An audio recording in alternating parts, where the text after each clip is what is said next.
Hey, yo, welcome. This is not a podcast. It's just my thoughts with Rob Markman. Really wanted to do this particular video yesterday, but the Tommy Richmond topic situation, I just had that on my mind. I just had to get that off my chest and get that video off. So shout out to everybody in the comments. Shout out to the conversation that we had around that. I think it's good and healthy conversation. I like Tommy as an artist. Like I dig the music, but, you know, I think we got to have conversations like this and the mixed messages that it all send. But I want to get into the music today. I want to talk about Tyler, the creator. He said we weren't getting any new music in 2024, but Tyler is the master of just doing the unexpected, right? And so this week he dropped a snippet video, or maybe it's the full song. It feels like a snippet, but maybe it's the full song. I don't know. But he dropped the video for Saint Chroma, and he announced that we're getting a new album called Chromakopia on October 28th. Now, first of all, that's a short release window, right? That's less than 2 weeks away. But one of the things that Tyler is great at is giving us an experience, right? A lot of people talk about world building. Igor was a world build. Call Me If You Get Lost was a world build, and it came with its own aesthetic and its own fashion and just its own look and its own colors and its own feel and its own sound. So, you know, we expect nothing less with this album, with this Chromakopia, and delivering something to us in such a truncated window instead of a long drawn out release feels like the way to go. You know, like a lot of artists, and there's nothing wrong with that, but a lot of artists will drop a single and the album's not exactly finished yet, and they'll drop a couple of singles while they finish the album. I'm not sure, and I can't say for sure where Tyler is in the process of finishing this album, but it kind of feels like the album is finished. It kind of feels like everything from this moment, from when he drops Saint Chroma, is intentional, and leading up to the release and what we get from the release feels like intention is one of Tyler's superpowers. Again, is his intention.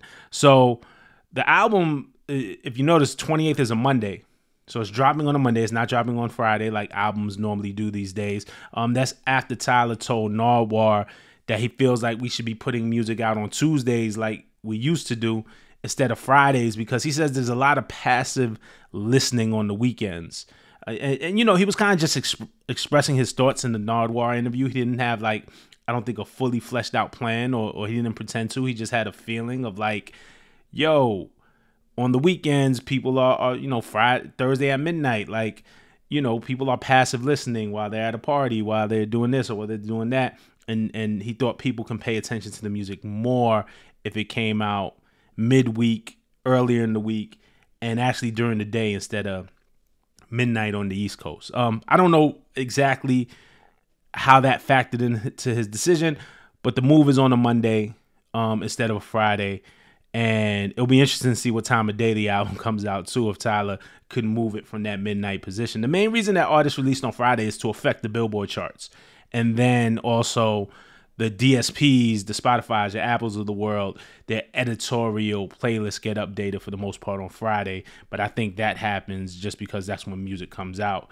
But Tyler never seemed to care about any of that. Like, obviously he's successful. He is not, I think, in this not to sell records, not to sell concert tickets, not to, you know, there's a business of Tyler, the creator. Let's not be naive. But Tyler always, first and foremost, gives me the impression that you know, he's putting out art first and foremost, and the commerce part of that will come. So, but it doesn't ever feel like Tyler is like competing for a number one, or just like yearning to have this number one album, you know, and on the Billboard charts. And I think more what he wants is an album that he can be proud of, an album that his fans can enjoy, an album that can stand the test of time. I think we could all agree that first and foremost, that's his priority. So if he releases on a Monday, and what's going to happen is he's going to lose a couple of days of streams and sales to then count towards his Billboard chart positioning. That doesn't seem to matter to him. It never seemed to matter to him, which is dope.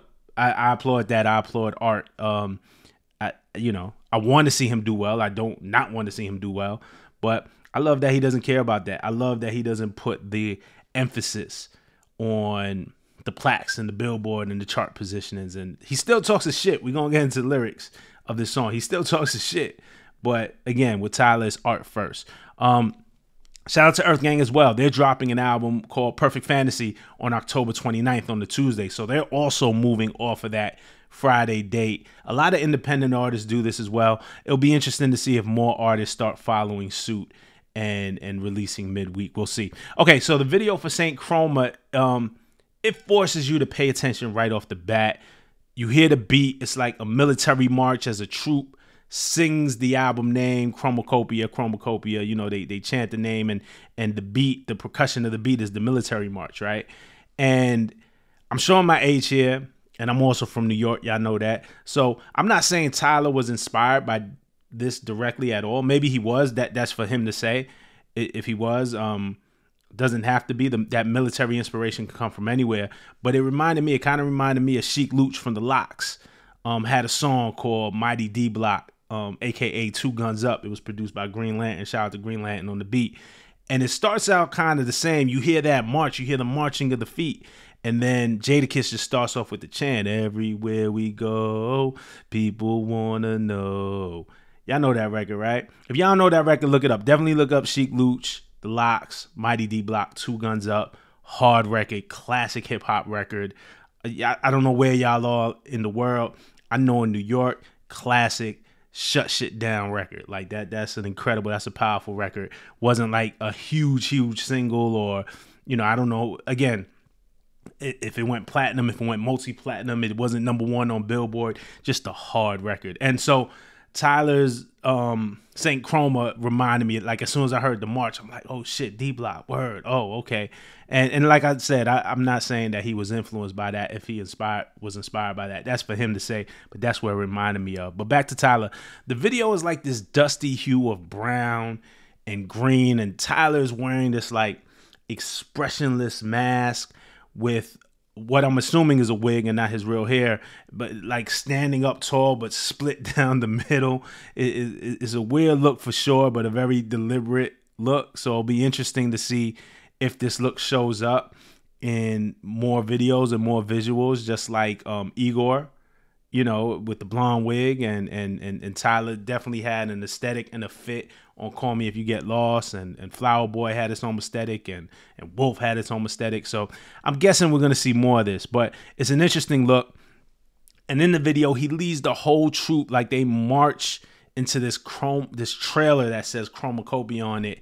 Then it looks like someone else, once all the troops are in, blows up the whole trailer, and the screen turns to color. It's a very short video.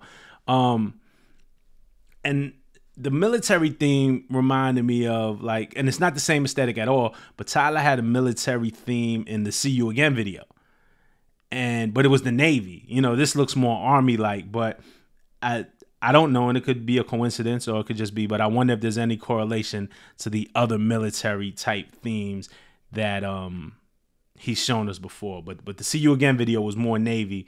This definitely feels more Army, right? It's definitely Army, right? Or I mean, it could be the Marines. I'm not like an armed forces expert, but it feels Army to me. Lyrically on the song, you know, Tyler's kind of whispering the lyrics, but I mean, he's popping his shit. I mean, first lyric when the verse starts is calm down, sit still. That's 1 mil for each will. Top 10 big deal. How the fuck he do that? So calm down, sit still. That's 1 mil for each will. So I'm assuming the car got, well, I know a car got 4 wheels unless there's one in the back, but 4-wheel car. So you're talking about a $4 million car, right? Maybe a reference to his LaFerrari that he got. He said, and this is, he's always kind of maybe talked about this car, and during his last tour, at the end of the tour, he said that he was going to get the LaFerrari. He was going to gift it to himself. So maybe it's a reference for that. He's been checking for the car for a minute. In 2017, he even captioned a pic with a Pharrell lyric from French Montana. French Montana and Pharrell had this song called Bring Them Things. And so Tyler captioned the pic and used one of Pharrell's lyrics where he said, think about the LaFerrari coupe. 1.8, the option is the roof. You can see that on screen. So maybe a I don't know. Also, I'm not a car guy. So if the LaFerrari is less or more than $4 million, I know it's more than I can afford. If y'all know in the comments, tell me better. I'm absolutely not a car guy. But the calm down, sit still, that's 1 mil for each will. Maybe if it's a reference to the LaFerrari, I don't know. If y'all got a better idea, please let me know. I'm not sold. I'm not saying this is law. I'm just taking a guess here. All right, so speaking of Pharrell, Tyler spits, he references Pharrell in the verse. He says, El Segundo felt like the Coliseum. P said I could do it too, and boy, did I believe him.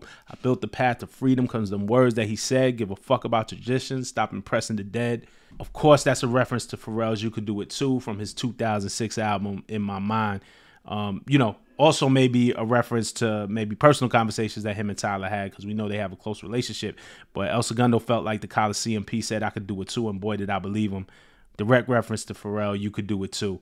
Tyler has always talked about how Pharrell's inspired him, and that song particularly inspired him. On the 10th anniversary of Pharrell's In My Mind, so now this is 2016, Tyler did an Instagram post. And I'll just read a little bit of it, right? And it's long, so I'm going to read a lot of it, but it's really a little bit of it because it's long. He said, Girl is easily the best song in the album with your best Timberlake impersonation and Stevie harmonica. In My Mind also includes Raspy Shit, which is the worst song in your discography. I hate that song so much. You are so gross for that. That's funny. I remember that song too. But the one that stood out was You Could Do It Too. The Sade bass line, the string pad with chords that you claim only Q-Tip, you and I like, the Jamie Cullum outro, being 15, black, not really interested in what the majority of my peers were into, it made me feel safe. I was optimistic, always daydreaming and setting goals, so I felt you were directly speaking to me. And again, he's speaking to this about the song You Could Do It Too. I felt you were directly speaking to me. I remember Clancy, if y'all know Tyler, Clancy's his manager. I remember Clancy telling me how Jimmy Iovine thought this album was a complete fucking failure. It didn't work. But see, it did. Just not on the kids he was looking at. The ones who just existed, used the popular slang, listened to what was thrown at them, dressed in clothing that was trending at the time. Not saying that's bad, but of course this wouldn't work on them. But it worked on me, and I created Odd Future that same summer. I was actually naive enough to believe you, and I thought I could do all these amazing things if I really tried. Where I grew up, this is get stuck and never make it out of jail, dead shit.